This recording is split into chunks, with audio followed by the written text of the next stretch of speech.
Morning students, welcome you all. I am your accounts teacher Nidhi Goyal.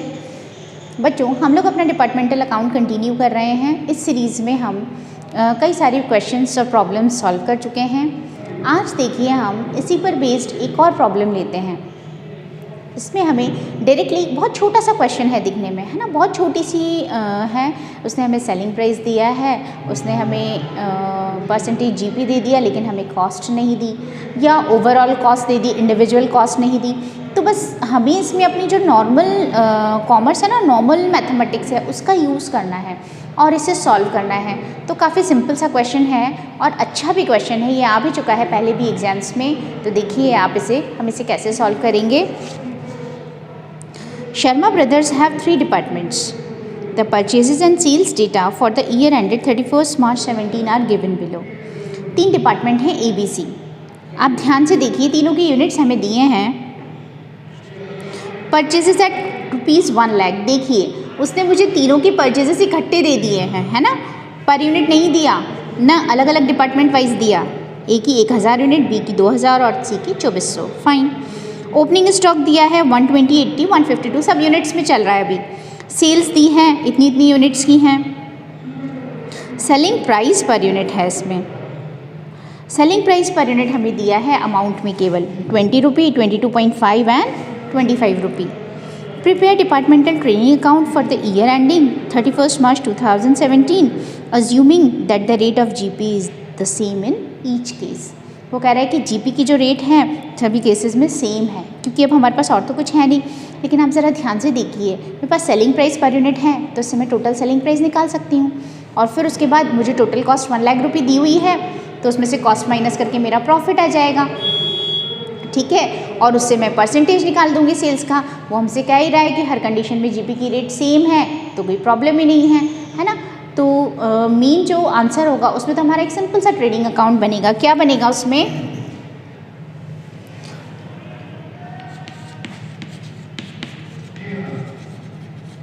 Departmental trading account, जो भी हमारा period है उसके एंड में। ABC।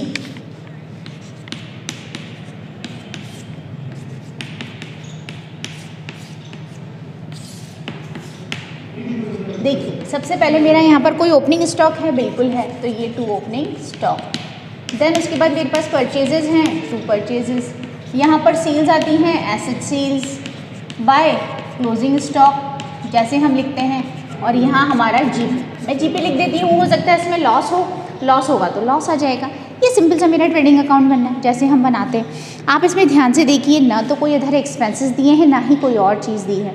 इसका मतलब इस क्वेश्चन में सारा का सारा इंपॉर्टेंस किसका है? मेरी वर्किंग्स का है। वर्किंग्स के थ्रू ही मैं इसके अंदर सारी चीज़ें कैलकुलेट करूँगी, है ना। तो अब हम देखते हैं इसका वर्किंग नोट। ये तो मैंने आपको एक रफली बहुत छोटे से एरिया में बना दिया, क्योंकि मेरे को वर्किंग नोट आपको अच्छे से बताना है। तो देखिए पहले मैं जीपी कैलकुलेट करती हूँ। बच्चों, मैं यहीं से स्टार्ट कर रही हूँ अपना वर्किंग नोट।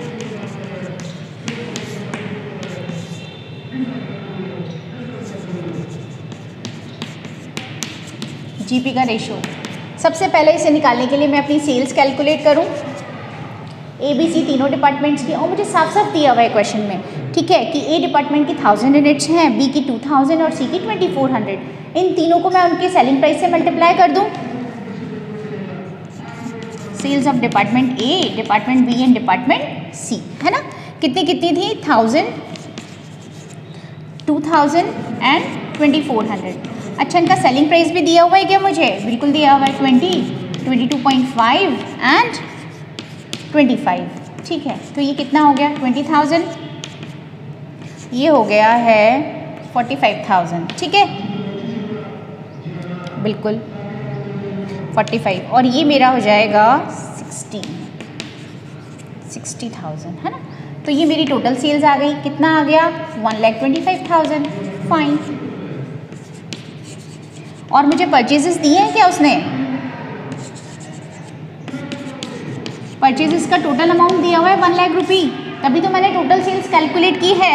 तो इसे माइनस किया तो मेरा प्रॉफिट कितना आ गया बच्चों? मेरा प्रॉफिट आ गया 25,000 रुपीज़। Is that clear? साफ दिख रहा है। टोटल सेल्स में से मैंने परचेजेस लेस किया तो मेरा प्रॉफिट आ गया 25,000।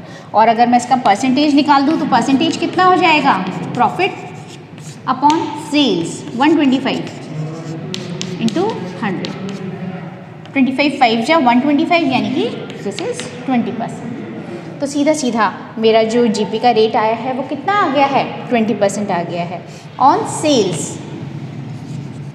इसे आप मेंशन कर दीजिए, क्योंकि जब हम कॉस्ट पे करेंगे तो जैसे सेल्स का 1/5 है तो कॉस्ट का 1/4 हो जाएगा।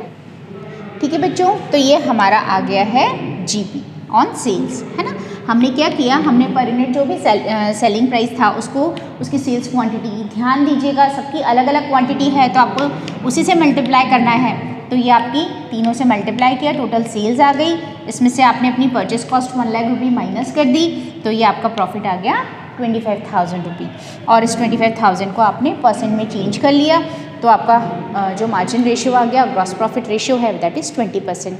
अब इसमें उसने हमसे मेंशन किया ही है कि तीनों के लिए जीपी सेम है तो हमें कोई प्रॉब्लम ही नहीं है। अब हम क्या करें, इससे मेरी सेल्स तो आ गई, ठीक है, सेल्स पर जीपी भी आ जाएगा तीनों का अलग अलग, लेकिन मुझे परचेजेस भी तो कैलकुलेट करने हैं। तो मैं इसका परचेज प्राइस भी कैलकुलेट करूँ, क्योंकि फिर मेरा ओपनिंग और क्लोजिंग स्टॉक भी वैल्यू होगा उस पर।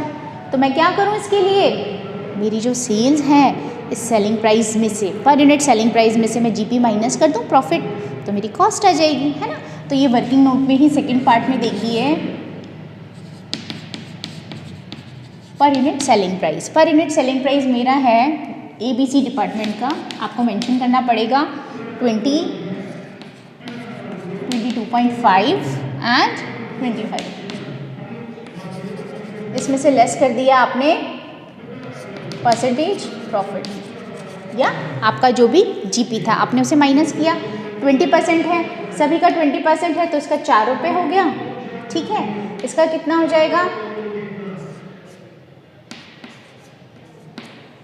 4.5 सॉरी, और इसका 40% है तो इसका कितना हो, इसका भी 20% है सॉरी बच्चों, तो इसका 5 रुपये हो जाएगा, ठीक। और अब आप क्या करेंगे, इसमें से इसे लेस कर दीजिए तो कॉस्ट पर यूनिट इसकी 16 आ गई, इसका लेस कर दीजिए, इसका आ गया 18 और इसका हो जाएगा 20। तो मेरी पर यूनिट कॉस्ट आ गई। अब जब मेरे पास पर यूनिट कॉस्ट आ गई तो इसी पर तो मैं स्टॉक्स का वैल्यूएशन करूँगी, इसी से मैं परचेजेस कैलकुलेट करूँगी, है ना। तो अब यहाँ पर हम कैलकुलेट कर लेते हैं नेक्स्ट पॉइंट में।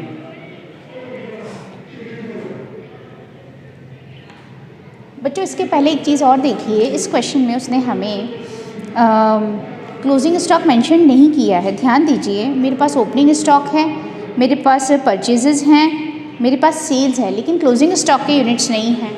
और आपको अगर ध्यान हो तो हम कैसे कैलकुलेट करते हैं, opening stock add purchases less closing stock is equal to sales होता था। मैं कर दूँ opening stock add purchases less sales is equal to closing stock, है ना।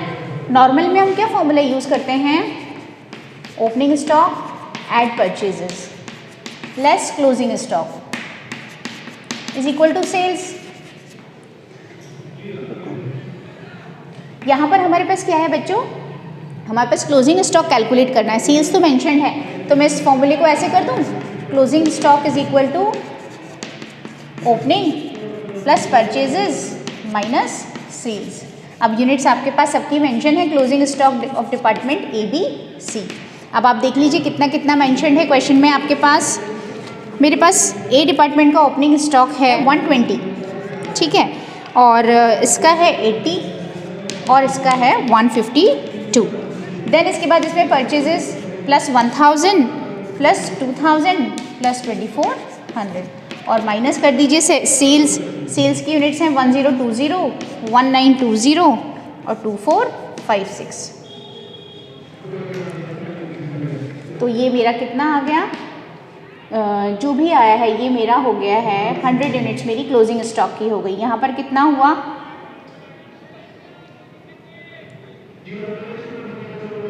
160 और यहाँ पर इसमें से भी इसको 2400 है बच्चों, ये है ना, 2400 में से इसको हटा दीजिए तो ये जितना भी आया दैट इज़ 96। तो ये मेरे क्लोजिंग स्टॉक की यूनिट्स आ गई। ठीक है बच्चों, तो हमारा ये हो गया opening stock add purchases less closing stock वाला फॉर्मूला यूज़ किया हमने, इज इक्वल टू सेल्स। तो सेल्स को मैं इधर ले आई तो मैंने क्लोजिंग स्टॉक कैलकुलेट कर लिया है ना। बच्चों ध्यान दीजिएगा, यहाँ पर आप देखिए, यहाँ पर आपने ये चीज़ ध्यान दी थी, मैंने जो सेल्स निकाली थी ना, वो सेल्स उतनी ही यूनिट पे निकाली थी जितने की परचेजेस दी हुई थी। इस बात का आप ध्यान दीजिएगा, ये मैं आपको पहले कहना भूल गई। एक्चुअल में मेरी सेल्स की यूनिट्स तो इतनी हैं, हाँ, लेकिन मैंने ये यूनिट्स नहीं ली, मैंने परचेजेस वाले यूनिट्स लिए हैं। क्यों लिए हैं? क्योंकि मुझे उसको कंपैरिजन परचेज कॉस्ट से करना है। ये जो 1 लाख रुपीज़ दिया है ना, ये इन यूनिट्स के लिए दिया हुआ है मुझे। ठीक है, बात समझ आ रही है आपको? जब दोनों की क्वांटिटी सेम होगी तभी तो उनकी जो कॉस्ट और सेलिंग प्राइस है उसका डिफरेंस प्रॉफिट आ पाएगा। तो आप ये ध्यान दीजिएगा इस क्वेश्चन में, ये बहुत इंपॉर्टेंट है। मैंने इसको डायरेक्टली लिख दिया, मुझे बताना था आपको ये कि ये जो आप लेंगे ना, ये परचेज यूनिट्स लेंगे, इसको आपने सेलिंग प्राइस से मल्टीप्लाई किया तो जो आपकी यूनिट्स की सेल आई उतनी ही यूनिट्स की परचेज प्राइस आपके पास है, तब इनका जो डिफरेंस है वो आपका प्रॉफिट कैलकुलेट हो पाएगा। ठीक है, अब हम क्या करें, निकालें, इसके अमाउंट्स निकालिए, कैलकुलेट कीजिए, क्लोजिंग स्टॉक का वैल्यू निकालिए, ओपनिंग स्टॉक का वैल्यू निकालिए और परचेजेस का वैल्यू निकालिए। बस अब आपके पास सब चीज़ें हैं, आपको तो केवल मेंशन करना है और आंसर आ जाएगा। तो देखिए, जैसे मैंने डिपार्टमेंट ABC है ना, क्वांटिटी, प्राइस और अमाउंट, मतलब रुपीज़ में, ये मैं निकालती हूँ सपोज ओपनिंग स्टॉक। अब देखिए ओपनिंग स्टॉक की क्वांटिटी कितनी है, 120, 80 एंड 152। ठीक है, और मेरा प्राइस कौन सा होगा, जो मेरी कॉस्ट है दैट इज 16, 18 एंड 20। तो जो मेरे अमाउंट्स आएंगे वो मेरे ओपनिंग स्टॉक को इंडिकेट करेंगे। ठीक है, कितना आएगा, टेबल्स आती हैं आपको, नहीं आती 20 तक?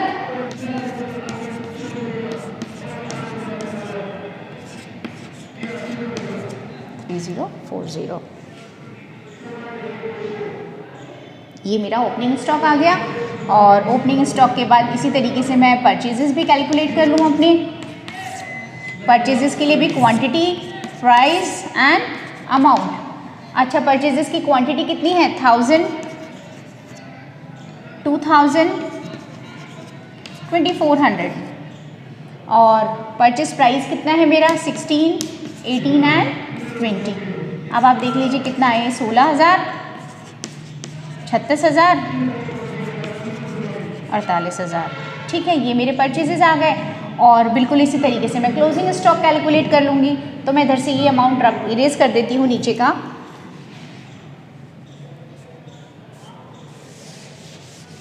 $100, $160 एंड $96 है ना।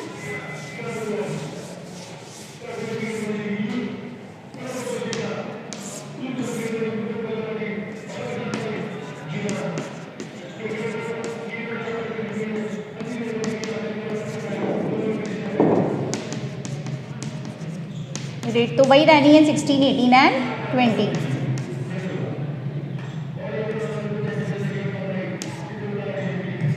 $1920 और 16 इंटू 18 2880। तो इस तरीके से मैं अपना, अब देखिए मेरे पास क्वेश्चन में ओपनिंग स्टॉक आ गया, परचेजेस आ गया, क्लोजिंग स्टॉक आ गया। ठीक है, ग्रॉस प्रॉफिट है सेल्स का जितना % है तो जीपी सेल्स से आ ही जाएगा, सेल्स, क्लोजिंग स्टॉक सब मेरे पास है। अब मैं सारी चीज़ें मेंशन कर सकती हूँ यहाँ पर, तो बस अब मुझे केवल इसमें वैल्यूज़ पुट करने हैं। ठीक है,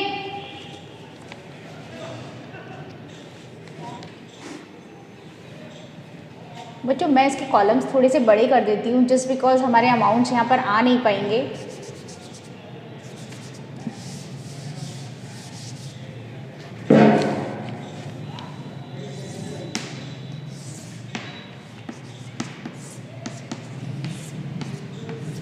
ठीक है, ये तो डेबिट साइड था। ओपनिंग स्टॉक है मेरा 1920, 1440 एंड 3040 है ना। फिर मेरी परचेजेस मैंने निकाली हैं, ये रही 16,000, 36,000 एंड 48,000। ठीक है, जीपी तो हम परसेंटेज की फॉर्म में भी कैलकुलेट कर ही लेंगे। ये भी मैं इधर का इरेज कर देती हूँ।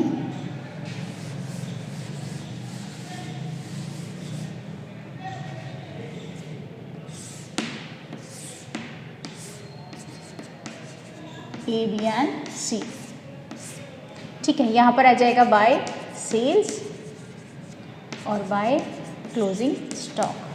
क्लोजिंग स्टॉक मैंने यहाँ कैलकुलेट किया हुआ है 1600, 2880 एंड 1920। सेल्स निकालने के लिए आपको यूनिट्स भी दी हैं और आपका सेलिंग प्राइस भी दिया है, बस उसे डायरेक्टली मल्टीप्लाई करके यहाँ पर लिख दीजिए। कितना कितना आ रहा है देखिए, 1020 इंटू 20 तो 2400। दूसरा है हमारा 1920 इंटू 22.5, मल्टीप्लाई करके देख लीजिए कितना आ रहा है आपका। और तीसरा है 2456 इंटू 25 दैट इज 61,400, है ना। और अब इनका जो भी डिफरेंस आएगा वो हमारा ग्रॉस प्रॉफिट आ जाएगा। बस ग्रॉस प्रॉफिट निकाल लीजिए, आप चाहें तो परसेंटेज की फॉर्म में निकाल लीजिए, आप कुछ भी कर सकते हैं इसके लिए। 20% निकाल लीजिए या तो इसका, तो ये 4080 हो गया। इसका 20% कितना हो जाएगा,